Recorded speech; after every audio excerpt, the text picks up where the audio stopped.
ሃሚንግ ስፖርት በሀገራዊና ዓለም አቀፍ ስፖርታዊ ጉዳዮች ላይ የሚያተኩር ዝግጅት።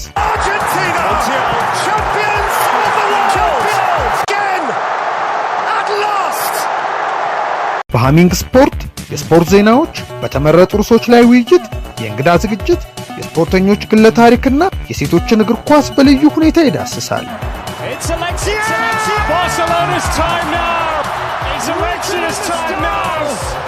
ሃሚንግ ስፖርት ስፖርትን ቀዳሚ ዘይቤ በማድረግ ስኬትን በተግባር እናረጋግጥ።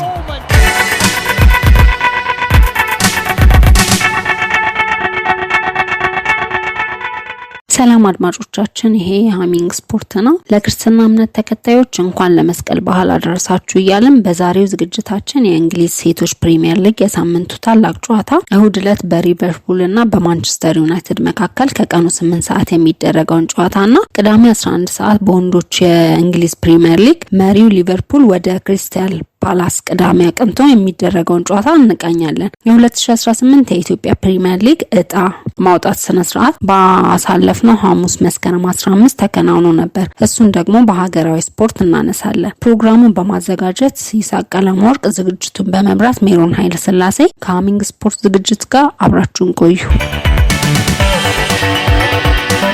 በ20 ክለቦች መካከል የሚደረገው የ2018 ዓመተ ምህረት የኢትዮጵያ ፕሪሚየር ሊግ ጥቅምት 8 ይጀምራል። ከዚህ እንጀምር። እንዳልሽው የ2018 ዓመተ ምህረት የኢትዮጵያ ፕሪሚየር ሊግ የዕጣ ማውጣት ስነ ስርዓት መስከረም 15 2018 ዓመተ ምህረት በቤስት ዌስተርን ሆቴል በአዲስ አበባ ነበር የተካሄደው። በ20 ክለቦች መካከል የሚደረገው ውድድር ጥቅምት 8 ቀን 2018 ይጀምራል። ሊጉ በሁለት ምድቦች ተከፍሎ የሚካሄድ ሲሆን በእያንዳንዱ ምድብ 10 ክለቦች ይገኛሉ። ዋልዋሎ አዲግራት ዩኒቨርሲቲ፣ ፋሲል ከነማ፣ ስሁል ሽሬ፣ መቻል፣ ድሬዳዋ ከተማ፣ ወላይታ ዲቻ፣ ሐዋሳ ከተማ፣ መቀለ ሰባ እንደርታ፣ ሲዳማ ቡናና ኢትዮጵያ ንግድ ባንክ በምድብ 1 የተደለደሉ ቡድኖች ነበሩ። በምድብ 2 ደግሞ ነገሌ አርሲ፣ ኢትዮጵያ ቡና፣ ኢትዮ ኤሌክትሪክ፣ ባህር ዳር ከተማ፣ አዳማ ከተማ፣ ሸገር ከተማ፣ ኢትዮጵያ መድን፣ ሀዲያ ሆሳዕና፣ አርባ ምንጭ ከተማና ቅዱስ ጊዮርጊስ ተደልድለዋል ማለት ነው። የምድብ 1 የመጀመሪያ ዙር ጨዋታዎች በአዳማ ሳይንስና ቴክኖሎጂ ስታዲየም ነው የሚደረጉትና የምድብ 2 ደግሞ መርሃ ግብሮች በአዲስ አበባ ይካሄዳሉ ማለት ነው። ዘንድሮ ዓመት በአዲስ አበባ ስታዲየም ውድድር እንደሚካሄድ የፕሪሚየር ሊግ አክሲዮን ማህበሩ ቀድሞ ማሳውቀው ነበርና በተለይም ደግሞ በመጀመሪያው ሳምንት በሸገር ደርቢ የቅዱስ ጊዮርጊስና የኢትዮጵያ ቡና ጨዋታ መኖሩ ከፍተኛ ትኩረትን ነው የሚስበውና የጨዋታም በዚህ በአዲስ አበባ የሚደረግ ነው የሚሆነው ማለት ነው። በምድብ 1 የመጀመሪያ ሳምንት መርሃ ግብር ዋልዋሎ አዲግራት ዩኒቨርሲቲ ከሲዳማ ቡና፣ ፋሲል ከነማ ከኢትዮጵያ ንግድ ባንክ፣ ስሁል ሽረ ከመቀለ ሰባ እንደርታ፣ መቻል ከወላይታ ዲቻና ድሬዳዋ ከተማ ከሐዋሳ ከተማ ይጫወታሉ። ኢትዮጵያ ቡና ከቅዱስ ጊዮርጊስ እንደተጠቀስኩት የሚያደርጉት ጨዋታ የመጀመሪያው ሳምንት የሳምንቱ ታላቅ ጨዋታ ነው። ነገሌ አርሲ ከአርባ ምንጭ ከተማ፣ ባህር ዳር ከተማ ከሀዲያ ሆሳዕና፣ ኢትዮ ኤሌክትሪክ ከሸገር ከተማና አዳማ ከተማ ከወቅቱ የሊጉ አሸናፊ ኢትዮጵያ መድን በምድብ 2 የሚደረጉ የመጀመሪያ ሳምንት ጨዋታዎች ናቸው። አዲስ አበባ፣ አዳማ፣ ድሬዳዋና ሐዋሳ የ2018 ፕሪሚየር ሊግ የሚደረግባቸው ከተሞች ናቸው። 20ዎቹ ክለቦች በ38 የውድድር ሳምንታት 380 ጨዋታዎችን እንደሚያደርጉ የሊጉ አክሲዮን ማህበር መረጃ ያመለክታል። እንዳስፈላጊነቱ የጨዋታ ቀናትና ጨዋታ የሚደረግባቸው ቦታዎች ላይ ማስተካከያ ሊደረግ እንደሚችልም የፕሪሚየር ሊግ አክሲዮን ማህበሩ አሳውቋል ማለት ነው። ሁሉም ክለቦች እርስ በርሳቸው እንዲጫወቱ ለማድረግ በአንድ ዙር ውስጥ ምድቦቹ ለ3 ጊዜ ያክል በአዲስ መልክ ይዋቀራሉ። ምድቦቹም የሚዋቀሩት ምድብ 1 የነበሩትን 5 ክለቦች ምድብ 2 ከነበሩት 5 ክለቦች ጋር በማቀየር ይሆናል ማለት ነው። በየምድቡ በእያንዳንዱ ሳምንት 5 ጨዋታዎች ይደረጋሉ። 5 ጨዋታዎች በ2 ቀን ከተደረጉ 3 የረፍት ቀናት እንዲሁም በ3 ቀን ከተደረጉ ደግሞ 2 የረፍት ቀናት ይኖራል ማለት ነው። እጣው ሲወጣ መነሻው ያደረገው ምንድነው? መርሃ ግብሩ ክለቦች በወጣላቸው ዕጣ ቅደም ተከተል የሚከተሉትን ታሳቢ በማድረግ ነበር። አንድ ክለብ በተከታታይ 2 ጨዋታዎችን የሚጫወትበትን ዝቅተኛ የማገገሚያ ጊዜ ማለትም ሁለቱ ጨዋታዎች የሚጀመርበት የሰዓት ልዩነት የ72 ሰዓት ልዩነት እንዲሆን፣ ሁሉም ክለቦች የሚጫወቱበት ስታዲየምና ሰዓትን ማመጣጠል ላይ እንደዚሁም የደርቢ ጨዋታዎችና የብሮድካስት አጋር ፍላጎትንም ጭምር እንግዲህ ያካተተ እንደሆነ ነው የተገለጸው።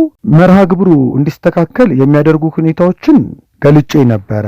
በውድድር ደንቡ ላይ የተቀመጠው እንደተጠበቀ ሆኖ ውድድሩ የሚካሄድበት ስታዲየሞች ሲታወቁ ክለቦች የሚጫወቱበት ቅደም ተከተል እንዲሁም የጨዋታ ቀንና ሰዓት ላይ የደርቢ ጨዋታዎችን መሰረት ባደረገ መልኩ ይስተካከላል ይላል። በአፍሪካ ክለቦችና በኢትዮጵያ ዋንጫ ውድድር ላይ ተሳታፊ በሆኑት ክለቦች ምክንያት የውድድር ቀንና ሰዓት ላይ ለውጥ ሊደረግ እንደሚችልም በፕሪሚየር ሊጉ መርሃ ግብር በወጣበት ሰዓት ተገልጿል። የተመረጡ ጨዋታዎች ከምድቡ ሜዳ ውጪ በተለየ ሜዳ ሊደረጉ እንደሚችሉም ተገልጿል። አጠቃላይ መስከረም 15 2018 የወጣው የ2018 የኢትዮጵያ ፕሪሚየር ሊግ የዕጣ ማውጣት ስነ ስርዓት ዋና ሀሳቦች ይህንን ይመስላሉ። ሜሪ በውጭ ሀገር ስፖርታዊ መረጃችን መግቢያም ላይ ጠቅሻለሁ። በባርክሊን ሴቶች ሱፐር ሊግ እሁድ ሊቨርፑል ከማንቸስተር ዩናይትድ፣ በወንዶች ደግሞ ቅዳሜ የሊጉ መሪ ሊቨርፑል ከክሪስታል ፓላስ ጋር ጨዋታቸውን ያደርጋሉ። ይህን እንመልከት። በሃሚንግ ስፖርት አንዱ ከሚቀርቡ ዝግጅቶች መካከል የሴቶች እግር ኳስ ነውና የባርክሌይ ሴቶች ሱፐር ሊግ አራተኛ ሳምንቱ ላይ ደርሷል። ከተጀመረ አምና የሶኒያ ቦምፓስተር ቼልሲ ሻምፒዮን እንደነበረ የእንግሊዝ አዶቤ ኤፍኤ ካፕንም እንደዚሁም ደግሞ የሴቶች ሊግ ካፕንም ዶሜስቲክ ሊጉን ጠቅላላ ጠራርጎ ወስዶ እንደነበር ይታወሳል። በአውሮፓ መድረክ ነበር ያሰቡት ያልተሳካላቸው። በተደጋጋሚ ግማሽ ፍጻሜ ይደርሳል ቼልሲ፣ ነገር ግን ፍጻሜ ደርሶ ተፎካካሪ መሆን ወይም ደግሞ ዋንጫ ማንሳት አልቻለም። በነ ኦሎምፒክ ሊዮኔስ በነ ባርሴሎና የበላይነት ይወሰድበታል። እንደውም አምና በአንጻሩ የመድረኩ ባለልምድ ከእንግሊዝ ክለቦች አርሰናል ባርሴሎናን አሸንፎ ዋንጫ ማንሳቱን እናስታውሳለን። የሴቶች ቡድንንና የሶኒያ ቦምፓስተር ቼልሲ በዘንድሮ ዓመትም ማንቸስተር ሲቲን 2-1 በማሸነፍ ነው አንድ ብሎ የጀመረው። ቼልሲና ማንቸስተር ሲቲ ደግሞ ባለፉት ጊዜያት በፕሪሚየር ሊጉ ተፎካካሪ እንደነበሩ እናስታውሳለን። በተለይ በ2024 አቻምና በግብ ክፍያ ጭምር ተበላልጠው ነው የፕሪሚየር ሊጉን ቻምፒዮን የተለየውና ቼልሲ ባለፉት ሁለት ጊዜያት የባርክሌይ ሴቶች ሱፐር ሊግን ሲያነሳ በጣም ዋነኛው ተፎካካሪው ማንቸስተር ሲቲ ነበር። አምና ደግሞ የሬኒ ሲሊንገርሱ አርሰናል ነበረ በጣም ቼልሲ ሲፎካከር የነበረውና እቺ ኔዘርላንድ የተሰልጣኝ ከተረከበችው በኋላ አርሰናል በአውሮፓ መድረክም ምን አይነት ውጤት እንዳመጣ አይተናል። ዋንጫ እስከማግኘት ደርሷል። በእንግሊዝ በባርክሌይ ሴቶች ሱፐር ሊግም እንደዚሁ ዋንጫ አምጥቷል እና አሁን ባለፉት ጊዜያት ከአራቱ ትልልቅ የባርክሌይ ሴቶች ሱፐር ሊግ ከሚፎካከሩት ክለቦች ከማንቸስተር ሲቲ ከአርሰናል እና ከቼልሲ ቀጥሎ አንዱ የሚነሳው ሊቨርፑል ነው። አለፍ ሲል ማንቸስተር ዩናይትድ ይነሳል። በእርግጥ ማንቸስተር ዩናይትድ የሴቶች ቡድኑ ዘግይቶ ነው የተመሰረተው 2018 ነውና የ8 ዓመት ታሪክ አካባቢ ቢኖረው ነው ከነ ቼልሲ ከነ አርሰናል ከነ ሊቨርፑል ከነ ማንቸስተር ሲቲ አንጻር ይሄ ማንቸስተር ዩናይትድ የሴቶች ቡድንን ስንመለከት ማለት ነውና ቢሆንም ሊቨርፑል ግን ባለፈውም ገልጬ ነበረ ማት ቢያርድ የሊቨርፑል አሰልጣኝ የነበረው በ47 ዓመቱ ህይወቱ ማለፉን ገልጬ ነበረ ባለፈው በሃሚንግ ስፖርት ዝግጅት ሳቀርብ። ክለቡን ለባርክሌይ ሴቶች ሱፐር ሊግ አብቅቶ ነበረ በተከታታይ ባክ ቱ ባክ በ2012 13 በ2013 14 ማለት ነው። ከዛ በኋላ ደግሞ ከ6 ዓመታት በኋላ ተመልሶ በ2021 ሊቨርፑልን ከያዘ በኋላ ሊቨርፑል በሚገባው መጠን ውጤት አያመጣም ነበር። ሽንፈቶች አቻዎች እየበዙበት አራት ውስጥ ገብቶ ያጠናቅ እንጂ አጠቃላይ በባርክሌይ ሴቶች ሱፐር ሊግ 12 ቡድኖች ነው የሚሳተፉት። አራተኛው ነው ነበር ሊቨርፑል አራት ውስጥ ገብቶ ነው እንጂ የሚያጠናቅቀው የአውሮፓ መድረክ ተሳትፎን እንኳን አያገኝም ነበር። ማት ቢያርድን አሰናብቶ አምበር ዊትሊን እንግሊዛዊቷን ምክትሏን በኬርቴከርነት ከያዘ በኋላ አሁን ላይ ደግሞ የማንቸስተር ሲቲ ጠንካራ አሰልጣኝ የነበረውን እንግሊዛዊውን ጋሬዝ ቴይለርን ቀጥሯልና ጋሬዝ ቴይለር አጀማመሩ ጥሩ አይደለም። አሁን ፕሪሚየር ሊጉ ከተጀመረ 3 ሳምንት ሆኖታል። አሁን አራተኛው ሳምንት ላይ ትልቅ ጨዋታ አለ ብያለሁ። የሳምንቱም ታላቅ ጨዋታ በአራተኛው ሳምንት በባርክሌይ ሴቶች ሱፐር ሊግ ትልቁ ጨዋታ በዚህ በአራተኛውም ሳምንት እሁድ ዕለት የሚደረገው ጨዋታ በሊቨርፑል እና በማንቸስተር ዩናይትድ መካከል የሚደረገው ጨዋታ ነው። ይህ ጨዋታ በሴንት ሄለንስ ስታዲየም ሊደረግ ይችላል፣ በአንፊልድም ሊደረግ ይችላል። የሊቨርፑል ሴቶች ቡድን ሜዳ ሴንት ሄለንስ እንደሚባል ከዚህ በፊት አምናም በባርክሌይ ሴቶች ሱፐር ሊግ የተመለከተ ዝግጅት ስሰራ ኢዚያም በነበርኩበት ሰዓት በኢዚያ ስፖርት አሁንም ደግሞ በሃሚንግ ስፖርት ገልጫለሁና ይሄ የሳምንቱ ታላቅ ጨዋታ ከቀኑ 8 ሰዓት ላይ ነው የሚደረገው ዕለት። እሱንም መነሻ አድርገን የሊቨርፑልና የማንቸስተር ዩናይትድ የሳምንቱ ታላቅ ጨዋታ የሊቨርፑል የዘንድሮ አቋም በጋሬዝ ቴይለር የሚመራው ሊቨርፑል አዲስ አሰልጣኝ ነው እንዴት ነው አጀማመሩ የሚለውንም እንመለከታለንና የመጀመሪያ ጨዋታውንም ሊቨርፑል ለማሸነፍ ነው ወደ ሜዳ የሚገባው። በሶስተኛው ሳምንት የባርክሌይ ሴቶች ሱፐር ሊግ ከአስቶን ቪላ ጋር ሊያደርግ ተደርገው የነበረው ጨዋታ በአስቶን ቪላ ሜዳ ተላልፏል ለሌላ ጊዜ። ከዛ በፊት ግን የነበሩትን ጨዋታዎች ከተመለከትን ለምሳሌ በሁለተኛው ሳምንት በሌስተር ሲቲ 1-0 ተሸንፏል። ሌስተር ሲቲ ሜዳ ላይ ከሜዳ ውጭ ነው ይህን ጨዋታ ያደረገው። እንደዚሁም የመጀመሪያውን ጨዋታ ደግሞ የመርሲሳይድ ደርቢን በሜዳው 4-1 በሆነ ሰፊ ውጤት ተሸንፏል እና አጀማመሩ ጥሩ አይደለም። ስለዚህ የግዴታ እሁድ ዕለት 8 ሰዓት ላይ ከማንቸስተር ዩናይትድ ጋር የሚያደርገውን ጨዋታ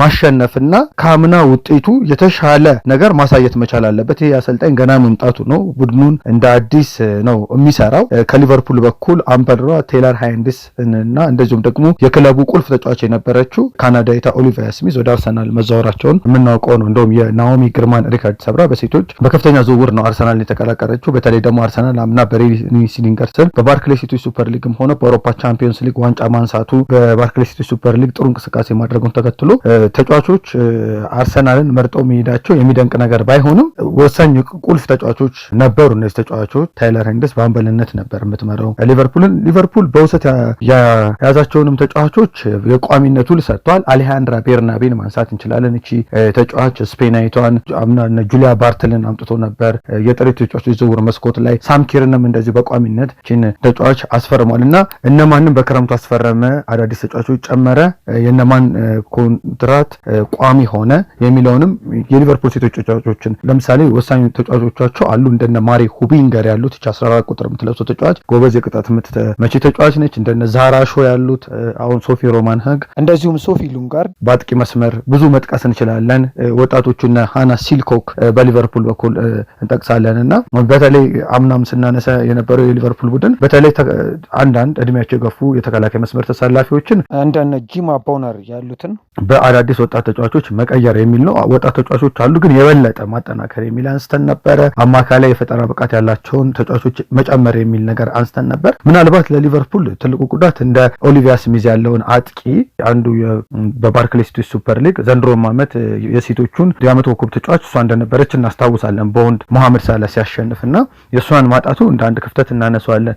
የታይለር ሃይንድስ ቦታ ግን ሊቨርፑል ተከላካዮችን ካጠናከረ መሸፈን የሚችል ነው። በጣም የሊቨርፑል ቡድን እንደ ክፍተት ሲነሳበት የነበረውም ደግሞ ተከላካይ ክፍሉ ስለነበር እንዴት ነው በጋሬስ ቴይለር ስር ይሄ የሊቨርፑል የኋላ ክፍልና እንደዚሁም ደግሞ የአማካይ ክፍሉ በፈጠራ ብቃቱ የተሻለ የሚሆነው የሚለውንም በሰፊው ነው የምናነሳው። የባርክሌይ ሴቶች ሱፐር ሊግን እንግዲህ በዘንድሮ ዓመት በ2025/26 በሰፊው የምንመለከተው ነው የሚሆነው። ዛሬ በእንግሊዝ ፕሪሚየር ሊግ ከሚጠበቁ ጨዋታዎች የሊጉ መሪ ሊቨርፑል ወደ ሳልኸርስት ፓርክ ሄዶ ክሪስታል ፓላስን የሚገጥምበት ነው በትልቁ የሚነሳውና ክሪስታል ፓላስ በጣም ጠንካራ ቡድን ነው በሜዳው። በተደጋጋሚም ደግሞ ሊቨርፑልን ሲፈትነው ተመልክተናል።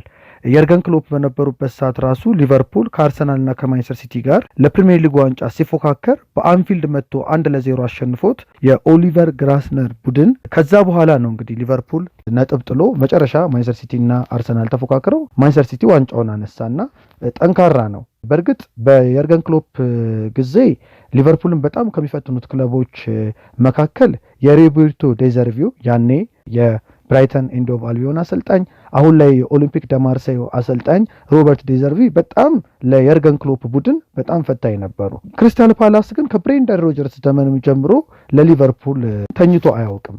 አምናም እንደምናስታውሰው በዲያጎ ዦታ ጎል 1-0 አሸንፎ ሊቨርፑል 3 ነጥብ ይዞ የተመለሰው በፕሪሚየር ሊጉ ከሁሉም ክለቦች በላይ 5ቱንም ጨዋታዎች አሸንፎ በ15 ነጥብ ከተከታዮቹ በ5 ነጥብ ልዩነት ከፍ ብሎ ከፕሪሚየር ሊጉ የደረጃ ሰንጠረዥ አናት ላይ የተቀመጠው ሊቨርፑል ዛሬ አንዱ የሚፈተንበት ጨዋታ ይሆናል ተብሎ ነው የሚጠበቀው። ሊቨርፑል በዚህ ሲዝን ከ5 የፕሪሚየር ሊግ ጨዋታዎች በሁለቱ ብቻ ነው ጎል ሳይቆጠርበት ያጠናቀቀው። የተከላካይ ክፍሉ ላይ በተለይ ጎል እንዳይቆጠርበት በማድረጉ በኩል መሰራት ያለባቸው ስራዎች እንዳሉ ጠቁሞ አልፈዋል። እነዚህ ጨዋታዎች በተቀሩት ጨዋታዎች ላይ በእያንዳንዳቸው 2 ጎሎችን አስተናግዷል ማለት ነው። ያም ሆኖ ሁሉንም ጨዋታዎች በማሸነፍ አስፈላጊውን 3 ነጥብ ይዞ በመውጣት 15 ነጥቦችን ሰብስቧል። ይሄ ጠንካራ ጎኑ ነው። ነገር ግን ዛሬ ደግሞ የሚገጥመው ቡድን ደግሞ በተከላካይ መስመር ጥንካሬው የሚታወቀው ቡድንን ነው። በእነ ማርክ ጌሂ የሚመራውን የክሪስታል ፓላስ የተከላካይ ክፍል ነው የሚገጥመው። ሊቨርፑል በፕሪሚየር ሊጉ በጣም የሚፈተንበትና ጥንካሬውን የሚያሳይበትን ጨዋታ ወደ ለንደን በማቅናት እንግዲህ ከክሪስታል ፓላስ ጋር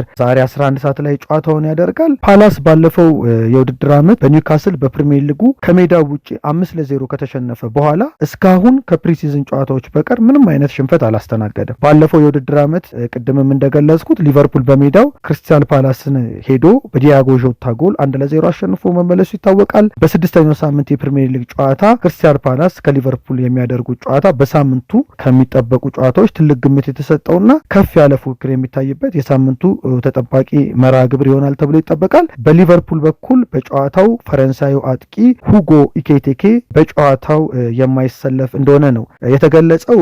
ሊቨርፑል እንደሚወራው ከሳውዝሃምፕተኑ ጨዋታ በኋላ ማሊያውን ስላወለቀ ቀጥቶታል የሚል ነገር ነው የተነሳው። በካራባው ካፕ በተደረገው ጨዋታ ገንዘብ አልቀጣውም፣ ነገር ግን አርነ ስሎት ማሊያውን በማውለቁና ቀይ ካርድ በመመልከቱ 2 ጨዋታዎች እንዳይሰለፍ በአሰልጣኙ ተቀጥቷል። ይሄን ያለው እሱም ስህተት መስራቱን አምኖ ክለቡን ይቅርታ ጠይቋል ነው የሚለው የሊቨርፑል ክለብ። ሁጎ ኢኬቲኬ ደግሞ የማይገባ ከሆነ እንዴት ነው አስተላለፉ ሊሆን የሚለውን እንመለከታለን። ቦታውን አሌክሳንደር ኢዛክ እንደሚሸፍን ነው የተገለጸው። እስካሁን ባለው ሁኔታ በቋሚነት ሙሉ 90 ደቂቃ አልተጫወተም ኢዛክ፣ ነገር ግን ዛሬ ሊጠቀሙበት እንደሚችሉ ነው የሚገለጸው። ከፌዴሪኮ ኬዛ ይልቅ ኬዛ ተቀይሮ ሊገባ እንደሚችል ቢገመትም አሌክሳንደር ኢዛክን አርነ ስሎት አስቀድመው ሊያስገቡ እንደሚችሉ ግን ይገመታል። 2 አይነት አስተላለፎች ሊኖሩ ይችላሉ ተብሎ ነው የሚታሰበው። በሊቨርፑል በኩል በግብ ጠባቂ በኩል አሊሰን ቤከር ነው የሚኖረው። በቀኝ በኩል ኮነር ብራድሌይ፣ ኢብራሂማ ኮናቴ፣ ቨርጂል ቫንዳይክ እና ሜሎስ ኬርኪዝ የተከላካይ መስመር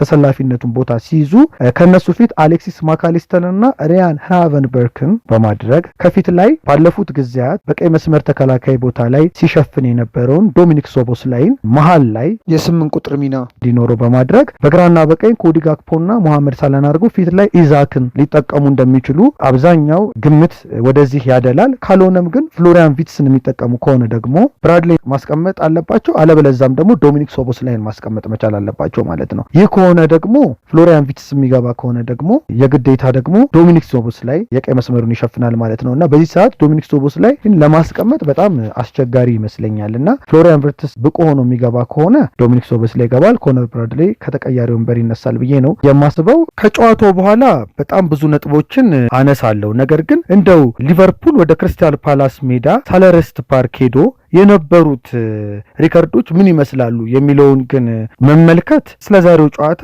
የሆነ የሚሰጠን ግንዛቤ ይኖራል ብዬ አስባለሁ። እንደ አውሮፓውያን አቆጣጠር በ1994 ሊቨርፑል ወደ ሰልኸርስት ፓርክ ሄዶ 6-1 አሸንፏል። ያን ጊዜ በሊቨርፑል ቤት ውስጥ ሲያሰለጥኑ የነበሩት ደግሞ ከግረም ሶነስ ሊቨርፑልን የተረከቡት ሮይ ኤቫንስ ነበሩ። ያን ጊዜ አሰልጣኝ የነበሩት 1997ም እንደዚሁ ሮይ ኤቫንስ የመጨረሻ የሊቨርፑል ቆይታቸው ወቅት ነበረ። በ1998 እንደ አውሮፓውያን አቆጣጠር በፈረንሳዩ ጄራርዱዬ ነበር የተጠቁት። በሳቸውም ጊዜ እንደዚሁ ወደ ሰልኸርስት ፓርክ ሄዶ 3-0 ነው ያሸነፈው። በ2005 ግን ራፋኤል ቤኒቴዝ በነበሩበት ጊዜ 1-0 ሄዶ ተሸንፏል። 2014 ላይ ደግሞ በብሬንዶን ሮጀርስ ጊዜ ያ ጨዋታ እናስታውሳለን። ሊቨርፑል ከመቼውም ጊዜ በላይ ለፕሪሚየር ሊጉ ቻምፒዮንነት የቀረበበት ጊዜ ነበር። ስቴቨን ጄራርድን፣ ፊሊፕ ኮቲኒዮን፣ ዳንኤል ስተሬጅን፣ ጆርዳን ሄንደርሰንን፣ ሉዊስ ሱዋሬዝ እና ራሂም ስተርሊንግን የያዘው ቡድን ማለት ነው በቼልሲ የ2-0 ሽንፈት ካጋጠመው በኋላ ከክሪስታል ፓላስ ጋር ነበር ከሜዳው ውጪ ሄዶ ሲጫወት የነበረው። 3-0 ሲመራ ቆይቶ ነው እንግዲህ የፕሪሚየር ሊግ ዋንጫ የማንሳት የመጨረሻ እድሉን ያማጠጠበት እንደነበር እናስታውሳለን እና በተለይ በሁለቱ ክለቦች ታሪክም እኔ ሳስበው በእርስ በርስ ግንኙነታቸው በተለይ ሊቨርፑሎች ፍጹም በመጥፎነቱ ከሚያነሱትም አጋጣሚዎች ያ በ2014 ብሬንደን ሮጀርስ ለፕሪሚየር ሊጉ ቻምፒዮንነት በተቃረቡበት ጊዜ ምናልባት ያን ጨዋታ አሸንፎ ቢሆን በመጨረሻ ከኒውካስል ዩናይትድ ጋር ነበረ የመጨረሻ ጨዋታቸው የነበረው። እሱን ጨዋታ አሸንፈው ነበር። የቼልሲን ጨዋታ እንኳን አቻ ወጥቶ ቢሆን ኖሮ የፕሪሚየር ሊጉን ሊቨርፑል ከ30 ዓመት በኋላ ያነሳ ነበረ እና ያ በጣም በመጥፎነቱ አንዱ የሚነሳ ነው። እየመራ ሊቨርፑል አቻ ወጣበት ማለት ነው። በዛው ዓመት በ2014ም እንደዚሁ 3-1 ተሸንፏል በአንፊልድ ሊቨርፑል እና ክሪስታል ፓላስ ጠንካራ ቡድን መሆኑን እናያለን ሊቨርፑልን በመፈተን። በ2016ም እንደዚሁ ወደ ሰልኸርስት ፓርክ ሄዶ ሊቨርፑል 2-1 አሸንፏል። በተመሳሳይ እንደዚሁም በሜዳውም እንደዚሁም አሸንፏል። 4-2። 2018ቱን ከተመለከትን ሰለረስት ፓርክ ላይ ሊቨርፑል እንደዚሁ 2-1 አሸንፏል። ለበርካታ ጊዜያት በክሪስታል ፓላስ ሜዳ ላይ ሄዶ የመሸነፍ ሪከርድ ባይኖረው እንኳን በጣም የተፈተነባቸው ግን ጨዋታዎች እንደነበሩ ግን ከ1994 እስከ 2018 ያሉትን እንኳን አመታት አለፍ እያልን የየአመቶቹን እንኳን ስንመለከት አርነ ስሎት ስለ ጨዋታው የሰጡትን ጋዜጣዊ መግለጫ በመጨረሻ ስንመለከት ስለ ኬዛ ሲናገሩ ኬዛ በቀዳሚው ጨዋታ በዛሬው ጨዋታ ማለት ነው ከተቀያሪ ወንበር ተነስቶ ሊጫወት የሚችልበት እድል እንዳለ ተናግረዋል። በዲሲፕሊን የተካኑ ናቸው። ስለ ክሪስታል ፓላስ ሲናገሩ ደግሞ በዲሲፕሊን የተካኑ ናቸው፣ በጣም ጥሩ ይከላከላሉ፣ በራሳቸው የሜዳ ክልል ውስጥ በጣም የተረጋጉ ናቸው፣ የተወሰኑ ጥሩ ተጫዋቾች አሏቸው፣ ለእኔ ጎልቶ የሚታየኝ የተከላካይ ክፍላቸው ነው ሲሉ ተናግረዋል። ስለ አሌክሳንደር ኢዛክ ደግሞ ሲናገሩ 90 ደቂቃ ሙሉ መጫወት ለሱ ትንሽ ሊከብድ ይችላል፣ ነገር ግን በጨዋታው ፍጥነት ላይ የተመሰረተ ነው፣ በቋሚነት ግን ይጀምራል ብለዋል። ስለ ጆቫኒ ሊዮኒ ስላጋጠመው ጉዳት ተጠይቀው ደግሞ ለ1 ዓመት ያህል ከሜዳ እንደሚርቅ አረጋግጧል ማለት ነው። ከሆነ ደግሞ ኦልሞስት ይሄ የውድድር ዓመት ሊያልፈው ነው ማለት ነው። በተለይ ከማርክ ጌይ ክሪስታል ፓላስ ሊያስፈርሙ የነበረው ዝውውር በመጨረሻ ከተሰናከለ በኋላ በዚህ ወጣት ተጫዋች ላይ ነበር ሊቨርፑል ተስፋ ጥሎ የነበረው። ለቫንዳይክ እና ኢብራሂማ ኮናቴ ከጎሜዝ ጋር ሆኖ አማራጭ ይፈጥራል ተብሎ ግን ይሄ ያጋጠመው የኤሲኤል የጉልበት ጉዳት በከፍተኛ ደረጃ እንግዲህ ከጨዋታ ውጪ እንደሚያርቀው ነው የተገለጸውና ይሄ በሊቨርፑል በኩል አንዱ የሚነሳ ክፍተት ነው። በተለይ ቅድምም እንደጠቀስኩት ሊቨርፑል በመከላከሉ በኩል በተለይ ጎል እንዳይቆጠርበት በማድረጉ በኩል አሁንም መስራት ያለበት የቤት ስራ ስላለ ማለት ነው። ስለ ኢኬቲኬም ገልጫለሁ። እሱ ምንም ቅጣት አልተቀጣም። ባደረገው ነገር በጣም ብልህ አልነበረም። ወዲያውኑ አውቆ የቡድን አጋሮቹን ይቅርታ ጠይቋል ብሏል ማለት ነው። ከጨዋታው በኋላ በሃሚንግ ስፖርት ደግሞ ድረ ጨዋታ እንመለስበታለን። አድማጮቻችን ለዛሬ በሃሚንግ ስፖርት ያዘጋጀናቸው ዝግጅቶች ይህን ይመስላሉ። ፕሮግራሙን አዘጋጅቶ በማቅረብ ይሳቅ ቀለመወርቅ፣ ዝግጅቱን በመምራት ሜሮን ኃይለስላሴ አብረናችሁ ቆይተናል። ሃሚንግ ስፖርትን ሰብስክራይብ በማድረግ የደወል ምልክቷን በመጫን የሚቀርቡ ዝግጅቶችን ማግኘት ትችላላችሁ። ሼር በማድረግ አጋሩ። መልካም ጊዜ።